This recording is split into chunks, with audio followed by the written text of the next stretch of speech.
ராமேஸ்வரத்தில் 12ஆம் வகுப்பு மாணவியை கத்தியால் குத்தி கொலை செய்த இளைஞர் கைது செய்யப்பட்ட நிலையில் உறவினர்கள் சாலை மறியலில் ஈடுபட்டுள்ளனர். இந்த சம்பவத்திற்கு அரசியல் தலைவர்கள் பலரும் கண்டனங்களை தெரிவித்து வருகின்றனர்.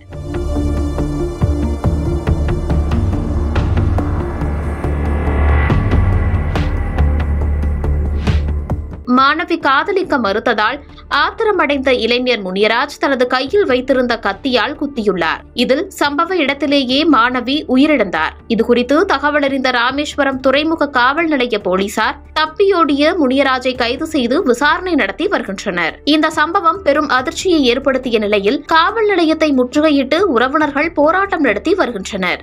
மேலும் உடலை பிரேத பரிசோதனைக்கு எடுத்து செல்ல அனுமதி மறுத்து சாலை மறியலும் செய்து வருகின்றனர். காலையில அந்த பிள்ளை 8 மணிக்கு தான் அந்த பிள்ளை பள்ளிக்கூடம் போனது. அந்த பையன் அந்த ஒரு கடையில சீரட்டை வாங்கிட்டு அப்பதான் அவனுக்குள்ள போனான். ஆனா இவன் கத்தி கொண்டு போனது யாருமே கவனிக்கல, யாருமே பார்க்கல. அந்த பையன் போவையில இந்த பிள்ளை இங்க போன 2 பிள்ளை போனது. இதுல 2 பிள்ளை போனதுல ஒரு பிள்ளை முன்ன போயிருச்சு, ஒரு பிள்ளை பின்னால நின்ற பிள்ளை. அப்ப அந்த பையன் நின்றுக்கிட்டு இங்க வா உடனே அப்படின்னு சொல்லிட்டு கூப்பிட்டு இருக்கான். கூப்பிடவும் ஏன்டா என்னத்துக்குடா அந்த இந்த பிள்ளை கேட்டுருக்கு. இல்ல நீங்க வா உன்ட்ட ஒரு சங்கதி பேசணும் வா அப்படின்னு சொல்லி கூப்பிடவும் இந்த பிள்ளை என்னதான் பண்ணிடுவான் வாடா போவான்னு சொல்லி இந்த பிள்ளை கையை தட்டி விட்டுட்டு இவன் அந்த பிள்ளை போயிருக்கு. போய் என்னென்ன பண்ண போற அப்படின்னு சொன்னா குத்தி இணைஞ்சிருக்கான், லாவில் குத்திருக்கான். தட்டி விட்டு என்ன சொல்லி இந்த பிள்ளை ஓடி இருக்கு. ஓடினோடனே அம்மா அப்படின்னு சொல்லிட்டு ஓடின உடனே என்ன செஞ்சா போய் கீழே விழுந்துருச்சு. அந்த பிள்ளை கீழே விழுந்தோடனே இதுல குத்தி இப்படி இழுத்துட்டு விட்டான். அப்ப யாருமே பார்க்கலாம். அன்னைக்கு பல எல்லா பேரும் நிறைய பேர் இருப்பாங்க. இன்னைக்குன்னு அது இல்லை. அப்ப பொம்பளை தான் 2-3 பேர் பொம்பளையை பார்த்துட்டு அது ஓடியாந்து அப்புறம் பயலுகிட்ட சொல்லதான் அதுக்கு பிறந்த கடக்காரில் இருந்து ஓடியாந்து தான் தூக்கிக்கிட்டு அதோட ஆஸ்பத்திரிக்கு போனோம். இடவெளியே அந்த பிள்ளை இறந்து போச்சுன்னு என்கிட்ட சொல்றாரு. அதுக்கு பிறகுதான் நாங்க எல்லாருமே அந்த இடத்துக்கு போனோம். அப்புறம் யாருமே பெரிய ஆளுகள் இருந்து சின்ன ஆள் வரைக்கும் யாருமே இல்லை. எல்லாரும் மொத்தத்துல கடக்காரில தான் இருந்தது. மொத்தத்துல ஊரே சரியில்லை. அப்புறம் எப்படி யார் என்ன கேட்கறதுக்கு ஆள் இல்லை, ஒன்றும் பண்ணல. என்ன செய்யறது ஏது செய்யறதுன்னு பதறி போய் நாங்களும் அங்க போய் என்னன்னு கேட்கறதுக்கு தான் நாங்க போனோம். அங்க என்னன்னா அந்த பயலை உள்ள போலீஸ் ஸ்டேஷனுக்கு உள்ள உடச்சு வச்சுக்கிட்டு நீங்க வெளியே கொண்டு வாங்க அந்த பயலை, நாங்க அதை பார்க்கணும் அந்த பயலை முதல்ல நாங்க சொன்னதுக்கு இல்லைன்னு சொல்லிட்டாங்க.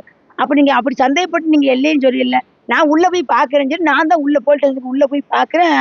10 நிமிஷத்துக்கு எல்லாத்தையும் உள்ள போய் பாக்குறேன். மாறியை மட்டும் போக விட மாட்டேன்ட்டாங்க. அப்ப அந்த பயம் இல்லைங்க. அப்ப அதுக்கு இடையில ஒருத்தவங்க என்கிட்ட சொல்றாங்க இங்க இல்ல, இந்த போலீஸ் ஸ்டேஷன்ல இல்ல, இந்த பயம் அந்த போலீஸ் ஸ்டேஷன்ல பெரிய போலீஸ் ஸ்டேஷன்ல இருக்காப்புல அப்படின்னு என்கிட்ட சொல்றாங்க. அப்ப நாங்க அங்க போறோம், எங்களை விட மாட்டேங்கிறாங்க. நீ நாங்க அங்க போறோம், நாங்க எங்களை ஏன் விட மாட்டேங்கிறீங்க, என்ன காரணம், நாங்க இப்ப காமிக்க முடியாது.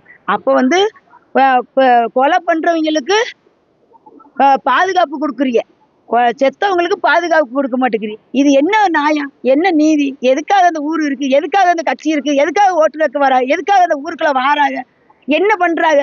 அப்ப இவங்களே எங்களை கேட்கலைன்னா எங்களுக்கு என்ன பாதுகாப்பு இருக்கு, எங்க பிள்ளைகளுக்கு எப்படி பாதுகாப்பு இருக்கு? பிள்ளைய நேற்று கையை பிடிச்சி எடுத்து வம்பு பண்ணவும் வீட்டுல போய் சத்தம் போட்டிருக்காங்க. அவங்க அம்மா சத்தம் போடவும் நாளைக்கு உன் மகளை கழுத்தை அறுத்து கொல்லாம இருக்க மாட்டேன்னு சொல்லியிருக்கான். எங்க அண்ணன்ட்டையும் சொல்லாத அளவுக்கு, எங்க அண்ணன் தம்பிகிட்ட யார்ட்டையும் சொல்லாத அளவுக்கு இருந்துட்டு இப்ப பள்ளிக்கூடம் சரி ஒண்ணுமே இல்ல, என்ன செய்ய பள்ளிக்கூடம் போமான்னு சொல்லி பரிசையன்னு சொல்லி டீச்சர் சொல்லவும் தான் பிள்ளை பரிசை எழுத போனது. போவையும் தான் பிள்ளைய கூப்பிட்டு குத்தி நீ கொண்டு போட்டு இப்ப இருக்காமையா